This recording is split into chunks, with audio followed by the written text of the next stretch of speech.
Te, nalala mo, te, yung nalagaan mo ako, te. Punta mo ngayon nangyari sa akin dati. Punta mo dati. Nalagaan kita noong panahon. Ah. Nalingat ako, naglilinis ako ng ano, ng sahig, naglalampaso. Tapos?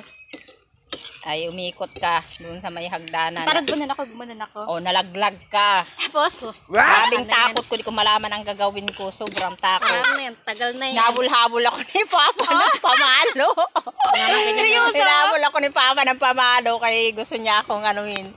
Paluin kasi nga napabayaan kita. Ito, di ba ito may turon na kang piklat? Yan. Yung piklat niya ni Annalyn, yan. Ayan pala yung ano Bumaon yung bato dito kasi ang haba ng ano ng ang pantala namin, malalim, mataas, mga 3 lipa. Nalaglag siya, mga 3 years old.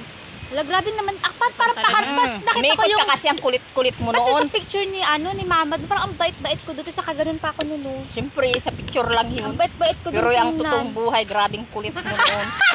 Tapos yung kapatid ko pa si Sunny Boy, nakawil sa kamay, guys. Nakawil. Grabing takot ko na naman.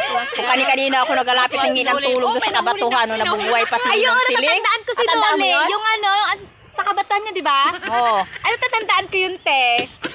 Grabe, takot ko talaga Tapos noon. pag nakikita ko yung picture ko doon, te, yung nakadisplay doon sa bahay natin, parang ang bait-bait ko doon. Sabi ko, ako talaga yung batang pinakamabait noon, yung nag-iedad ako ng ganung te. Ibig sabihin, baligtad pala yun? Ang dami natin karanasan doon sa kabatuhan na experience ng mga bata pa. Pag naglalaro ako noon, yung... Te, hindi ko makalimutan doon, te. Yung, di ba ito yung bahay sa may tabing, as nakatusok lang yung bahay natin, yung haligi sa dagat. Oo, sa dagat na tayo ang bahay natin. Di ba dati yung bakaw, hindi pa yan bawal? Dati nag-i-extra kami yung pag nagbabalat ka ng kahoy, nagbabalat ka ng kahoy. Nag-i-enjoy talaga ko yun dati. Nalala ko pa yun, te. 25 ko, isang piraso, ang 4 piso.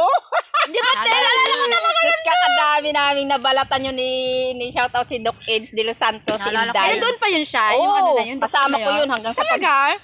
natuto kami magsisid ng tahong malapit lang kasi sa may yung mga Peace Kids, may mga tulos-tulos Te, doon. nalala ko, te, yung bakaw talaga, te, di ba? Ngayon, bawal na yung bakaw, bawal na putulin. Dati, di ba, yun? Nakita ko yung dinabalatan pa natin dito, tapos pag binalatan mo yun, may bayad yung 25 cents ba? 25 isa. Tapos ang haba niya, 2 lipa kalahati. Ang naalala ko pa, si Mama nagala ko ng isda. Tapos, ano din nakalimutan ko na yung punta ng te. Naglalako ng isda. Si Mama naglalako ng isda noon, napunta siya sa Abungan. Tapos yung bahay na nilakuan niya, kakaibang klase siya, parang takot sa tao. Tapos nabibili na, parang ayaw siya bumili. Ang gusto, mataba daw yung hita. Sabi, kung kahilong ko kasi yun, di ko alam sa pagkaintindi ni Mama. Matambok daw kuno yung yung hita, gusto daw, masarap daw kainin. Nag-alis magayon si Mama at si Nanay Lina yung dipunta. Kasi yung hita kasi ni Mama, sila, mataba kasi ni Mama, mataba, saka maputi, di ba? Oo, nakakatawa lang yun. Mga karanasan kininto ni Mama. Naku, natakot na talaga kami magtinda doon. Naglalako sila ng isda, sap-sap sap-sap na kaasuos ang nilalako nilang dalawa, yung mga huli sa baklad, nilalako nila Mama Mama Nura noon. Diyan sa Abungan, sa parting bato, lakad lang. Nasagasakay sila noon yung Jojo pa na jeep. Yung Jojo na jeep. Doon sila sumasakay. Magkano lang pamasahe noon? 10 lang hanggang cruising. Nalala ko talaga. Tapos, di ba yung pag-alta sa baong, no? Grabe. Ang lakad lang. Alam mo yung tipong, di ba, high school na yan. Kaya elementary, sobrang layo. Alam mo yung tipong pagtanghali, kailangan pang umuwi sa Carlet. Ang Carlet ngayon, sobrang layo. Pag nilakad nyo po, sobrang layo nilalakad namin. Sabi sa inyo, yung paa namin na yan. Ayan talaga, tapos pag umulan pa, grabing puti. Tapos, alam mo yung pag nakapalda ka, matatakot ka kasi may mga linta. Alam mo yun, yung itim, tapos sabi ni Panibugoy, nag-isip-sip doon ng bala, ng dugo. Talagang pag dumikit sa balat mo yung pag umuulan, talagang papatalunin ka kasi malamig yung linta na yung sa binti, papasok yung doon sa loob. Tapos sabi nila, punta rin sa bituka yun, tapos magdidikit-dikit daw. Kasi siyempre ako pinaglakad talaga kami ni Dom. Kami nalagpun ako, nagtaon-taon talaga. Pati mga kabatsmate ko noon, sila Elena Lerona, sila Jocelyn Asteliar, grabe talaga kami pag-aaral natin doon, no? Grabe kalayo. Sa bahay, nagkakain kami ng kumong, yung huli ni Papa na limasag na kumong, yung malalaki ang sipin. Hanggang ngayon, hindi pa rin yung kasada doon, no? One time na umuwi ako ng baong, as in nilalakad ko pa rin. Siyempre, malalakad rin pa rin talaga natin yung kasi panamal ko ng lugar ko na yun. Pagkalayo, as in pag bumaba ako ng shuttle van, siyempre yung shuttle van sa baong hanggang doon lang sa baryo. Pagbaba mo noon, bababa ka doon sa may tulay, may bagong tulay doon. Basta lakad ka paakyat, ganito po yung i-explain ko sa inyo ganito yung daan namin, pag ganyan. Ay, nakikita, okay? Lalakad ako niyan, tapos gaganyan pa, tapos gaganyan pa, tapos pag ganun pa, tapos pag ganyan pa. Tapos yung bahay namin bundok pa. Napakalayo sa baryo. Kaya doon sa amin guys, doon talaga sa Carlet na yon. Dapat nga yun, maano yung tino, mapaganda yung daan na yun. Dapat ano yun, sabi doon, napakalayo ng bilihan ng ulam. Like, halimbawa gusto mong magkarni, gustong mong magbili ng masarap na ulam, pero nasa baryo yon. Kasi magkakaroon ka ng mga ulam pag may naglalako. Oh, maswertihan na lang kung yung mga kamag-anak mo, kapatid mo nagdalaot, merong isda kagad on time sa bahay nyo. Pero kung gusto mo kumain ng masasarap, kailangan pang pumunta. Mahirap lang tayo, te. Kailangan namin, nilalakad lang namin yan. So guys, pag dumating ako sa baong i-explain ko sa inyo, papakita ko sa inyo 70k followers, papakita ko yung saan kinalakahan ko talaga. Diba, no?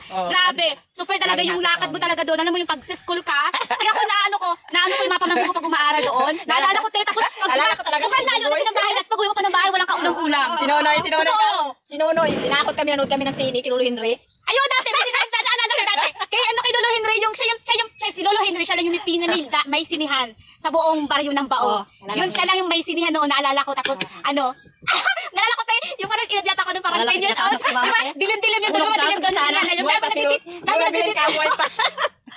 Naalala ko ay pa sino nabili noon kanya guys, tanda na. yung bahay namin, papunta ng baryo, manood na ng sine, ganun ulit pa, ganyan. Layo guys, manood na kayo ng sine. Parang makanood kami ng sinihan kay Lolo Henry. Yun ang pambansang sinihan ng Baong. Dati, natatandaan ko pa, nag-aaral pa ako doon. Oo, te, nabi talaga. Ang dami talaga. Sa sunod na vlog ulit. Yun yung pinakaano doon, yung sinihan. Grabe, naalala ko talaga sinihan kay Lolo. Doon kay Lolo Henry. Puno-puno yun. Punong-puno talaga yung sinihan. Yun yung talaga yung pinaka-nakagisnan ko talaga sinihan kay Lolo Henry. Nakakamiss yun doon. Dami natin memory doon, te. Tapos alam nyo guys, yung pag-aaral namin guys, sinasamahan namin ang kailangan ng income. Naghihimay kami sa Baong. Like, pag Sabado Linggo, naghihimay kami. Kasama ko mga pinsan ko, pati yan sila. Hindi kasi kami guys, pamilya namin guys, hindi talaga kami mayayaman. Kami ay isang kahig at isang tuka lang talaga. Makakakain kami pag meron, kapag walang pagkain, wala. Mahirap pa nito guys kapag wala ni asin. Ang hirap humingi sa kapitbahay. Super totoo yung tinaranasan mo, te. Tapos ito pa one time pati, di ba? Sa atin, di ba? Wala tayong kuryente. Sa amin talaga. Sa atin, hindi te, real talk talaga te. Sa atin kasi te, di ba? Wala tayong kuryente. Tubig natin balon lang. Sa balon lang. Ang magulang ko kasi mga guys, magulang namin is naglalaot lang. Napakalungkot kasi yung papa ko pa naglalaot, wala siyang huli. Balikat yung papa ko, naalala ko, tapos manghihiram kami sa tiyuhin namin. Siyempre, hindi naman sa tanguas pag tumakbo ka sa mga tiyuhin namin, kaya namin ibibigay. Siyempre, mas ilalahan nila sa pamilya nila kaysa sa amin. So kami maghihingi pa kami sa mga pinsan namin ng asin. Maghihingi ka pa namin mong, nakakahiyaman. Siyempre, nung gutom ka na, pag galing ka sa school. May baho kayo dyan. Yung gas, yung pag wala ng gas, yung gasira namin, nanghihiram pa kami. Tapos, grabe, siyempre, bago ka makahingi ng gas sa kanila, siyempre, wala kang pabili ni 5 pesos, wala. Ganyan. Marami ka pang maririnig. So, ayun talaga, natatandaan ko talaga yung buhay ko sa Baong. Grabe. Sabi, until now, pag umuwi ako, parang ganun pa. Wala ka bago. Seryoso. Ayun, te, naalala ko yun, te. May pagbabago kaunti pa lang. Hindi pa sa improvement ng gusto. Tulay lang, lalagyan ng tulay. Oo. Tapos Tapos doon, ang hirap doon, te, yung terminal doon, natatandaan, yung terminal doon, dapat walang signal. Alam mo yung tipong, halimbawa wala kang pambiling, halimbawa, walang magsusundo sa'yo kasi yung pamilya mo doon sa Baong, walang tricycle. Ayun, siyempre, paano ka makatext doon? Hindi lilipad yung mo doon sa kamag-anak mo. Ang mangyayari, mag-aantay ka talaga kung may magdadaan doon. So, ngayon last time na umuwi ako doon, meron ng mga tricycle, di ba? So, kailangan pang may kasama, katulad din dito. Grabe, no? Naalala ko talaga hanggang ngayon, mag-uwi din ako doon. ang daming memories Hindi mo namin doon, hindi mo ko guys. yung natin.